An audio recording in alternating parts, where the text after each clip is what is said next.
Most people moving to Atlanta focus just on the price tag, but when they actually sign the papers and get here, they get blindsided by things nobody warned them about. I'm talking about reality checks, but also amazing perks you absolutely should know about. I'm Valerie Gonzalez, a top agent here in Atlanta, and today I'll share 7 things you must know about living here before you pack a single box. Number 1, traffic patterns matter more than distance. This is where a lot of newcomers get it wrong. They look at a map, see that their office is 5 miles away, and think that's nothing. But in Atlanta, distance doesn't really matter. Time does. According to INRIX's 2025 Global Traffic Scorecard, Metro Atlanta ranked 7th worst in the United States for congestion. Drivers lose around 75 hours a year stuck in traffic, which adds up to about $1,381 in annual cost per driver. That same 5-mile drive can take 15 minutes, or it can take 50. Depending on when you leave. But here's what actually changes your life. You end up living in what I call a 3-mile bubble. Most people who live in town don't go much further than that for their daily routine. Restaurants, groceries, coffee, work, the gym, it's all within reach. And that's exactly why neighborhoods like Midtown, Old Fourth Ward, Virginia Highland, and Inman Park are so sought after. We'll be diving into prices later on, so stay with me till then. Now, Midtown ranks as one of Atlanta's most walkable neighborhoods. It's got 3 MARTA rail stations, Piedmont Park steps away, and pretty much everything you need within walking distance. Virginia Highland has that village feel, tree-lined streets, boutique shops, and a walkability score that puts it right at the top. Old Fourth Ward and Inman Park both have direct access to the Atlanta Beltline, which we'll talk about in a minute, and that changes the daily experience completely. A lot of households living in town actually get by with 1 car or none at all, and that's not as surprising as it sounds because Atlanta has around 146 miles of bike lanes throughout the city, with more being added. The Atlanta Bicycle Coalition, now called Propel ATL, has done a real job making streets safer for cyclists over the past decade. And if you're a transit person, 2026 is actually a big year for MARTA. The next gen bus network launches April 18th, bringing 15-minute frequency service to 3 times as many Metro residents. The MARTA Rapid A-Line Metro,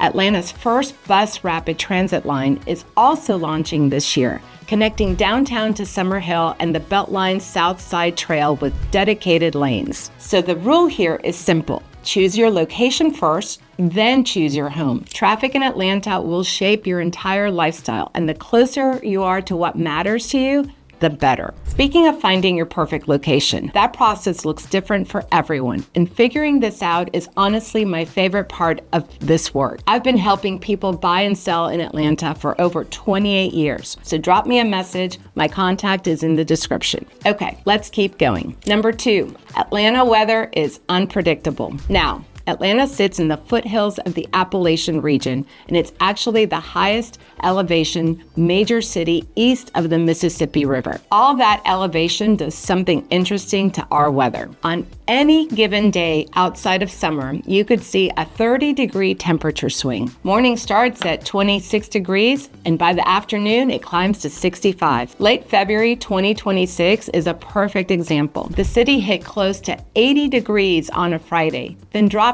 to wind chills in the single digits by the end of the weekend. Us locals have a name for it. We call that fake spring. A gorgeous stretch of warm, sunny days in February or early March that makes you think winter's over, and then another cold snap rolls right through. So don't depend on weather apps here. The rolling topography and microclimates across the city make hyper-local forecasting unreliable. You learn to layer and you learn to check the sky yourself. And just wait till we talk about pollen season, which is coming up next. Summer, though, is consistent. Hot, humid, and around 10 to 15 degrees of daily swing rather than 30.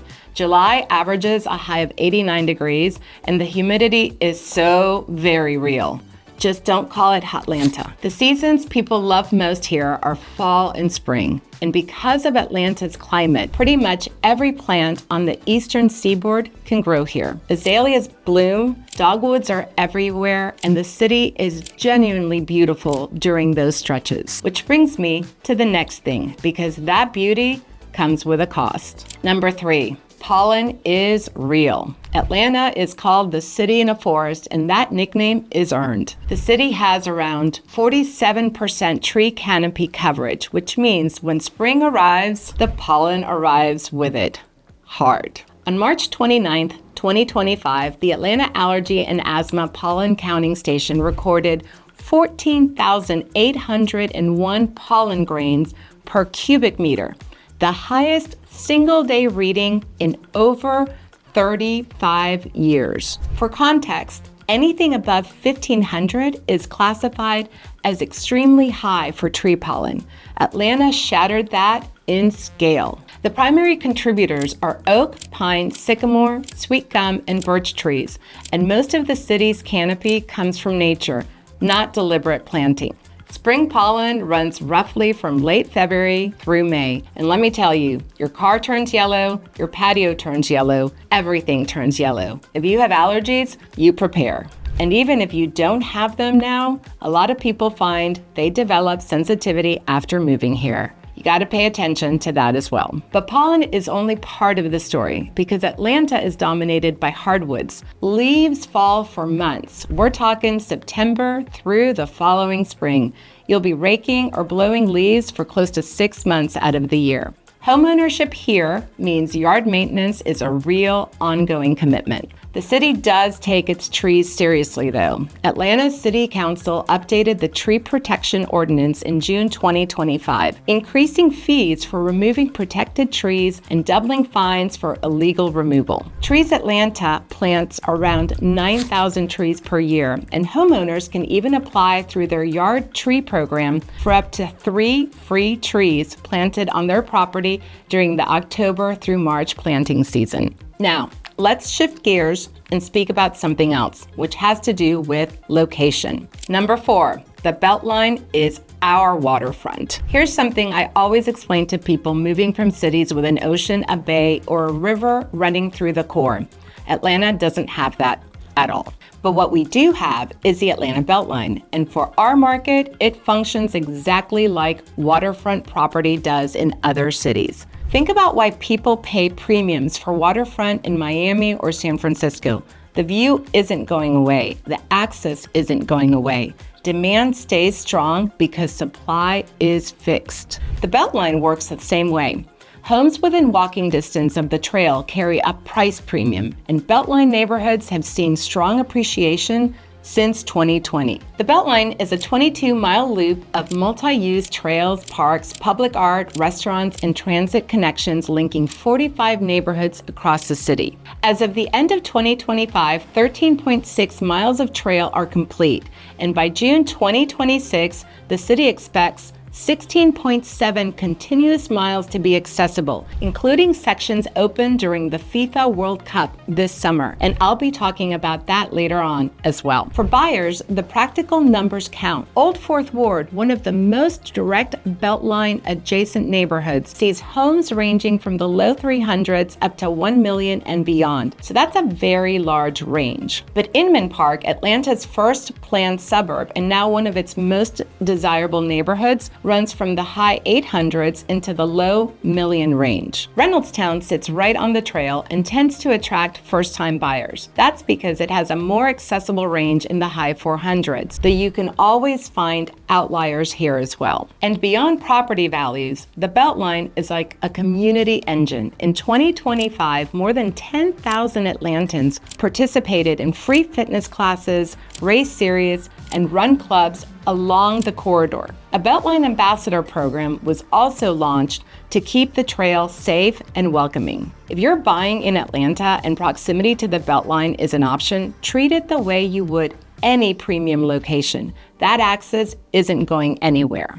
And all of this ties directly to the next topic, which is super important for those who are house hunting right now. Number 5, Atlanta is a city of micro markets. This is something that catches people off guard when they start looking at homes. Every neighborhood in Atlanta has its own identity, its own architecture, its own vibe, and they can shift a lot within just a few blocks. You need to define your vibe to find your tribe. Seriously, because in Atlanta, you need clarity. People who know exactly what lifestyle they want, walkability, yard space, historic character, or new construction, tend to find exactly the right fit. So people who start with the house and figure out the neighborhood later often end up frustrated. Let me break it down with a few examples. Buckhead has high-rise condos, estate homes in the $2 million range and well beyond, luxury shopping at Phipps Plaza and Lenox Square, and a very particular upscale energy. The median sales price in the 30305 zip code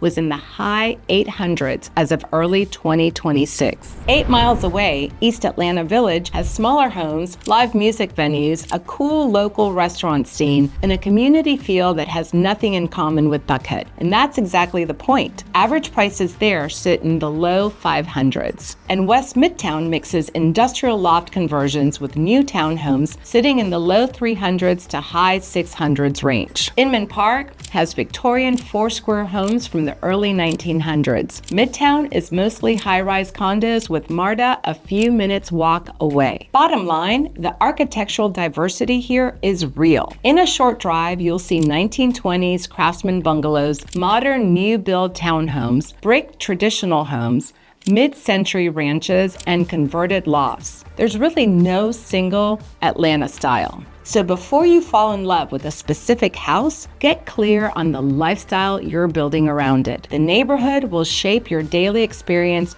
way more than any square footage will. And before we talk a bit more about housing, I want to touch on the airport subject. It's truly one of the greatest assets we have. Number 6, the airport is a major advantage. This one is genuinely underrated, especially if you travel for work or you have families spread out across the country. Hartsfield-Jackson Atlanta International Airport handled over 108 million passengers in 2024, reclaiming its position as the world's busiest airport. Literally. It connects to more than 150 U.S. destinations and more than 70 international destinations. You've got a lot of airline choices, with Delta Airlines operating a high percentage of their flights from its primary hub here. For people living in town, the airport is typically 15 to 20 minutes away via I-75/85 or directly on the MARTA rail, which runs a direct connection from Midtown and other in-town stations straight to the terminal. No parking garage, no shuttle, no stress. International access has expanded too. Etihad Airways also launched nonstop service to Abu Dhabi, and Scandinavian Airlines recently added nonstop service to Copenhagen. If you're a frequent traveler, this is a real lifestyle advantage that makes things easier over time. And 2026 adds another layer to this. Atlanta is hosting 8 FIFA World Cup matches at Mercedes-Benz Stadium between June 15th and mid-July, including a semifinal. So the city is going to see a boom of international visitors this summer, which says a lot about how Atlanta has set itself on a global stage. Number 7, inventory has been tight for over a decade. Now here's the one thing that tends to surprise most people. Atlanta's housing inventory has been low for over 10 years, and I mean that. Even before the pandemic, this market was seeing multiple offer situations regularly. What COVID did was accelerate demand. More people moving here, more people needing home offices, while supply was already stretched thin. The structural reason is simple. There's very limited buildable land inside the city. Most parcels within Atlanta's city limits have already been developed or subdivided.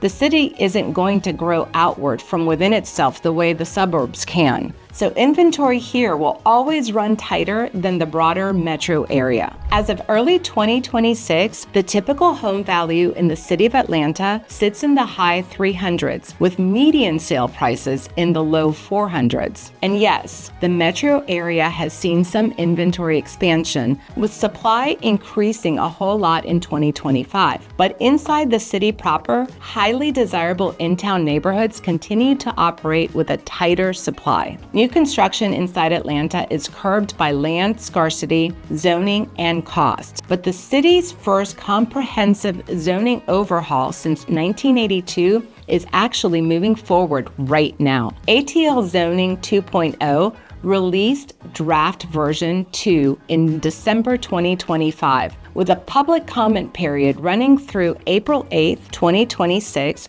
and a city council vote expected this coming May. The goal is to allow more diverse housing types and bring zoning in line with how the city actually lives and develops today. Now, prices in Atlanta aren't going down. There's always going to be limited inventory inside the city, and there's always going to be strong demand to live here. It's just how things are around here. That combination keeps values firm and moving upward. If you find the right property, be prepared to move quickly and know your numbers ahead of time. Also, don't wait for a market correction that this city isn't set up to deliver. So, Atlanta in 2026 rewards people who come prepared. The traffic, the pollen, the micro neighborhoods, the Beltline, the airport, the inventory. These aren't surprises once you know them, but to really prepare and know what you're getting into, you should work with someone who's an expert on both the details and the big picture. That's where I come in. After over 500 transactions in this market, there's nothing I love more than helping someone land exactly where they're supposed to be. Email me at hello@vcgrealty.com today, and let's work on your goals. But if you want to go deeper on any of these neighborhoods, check out the video linked on screen right now. I break down the most underrated areas so you can figure out which one actually fits your lifestyle. Thanks for being here. See you soon.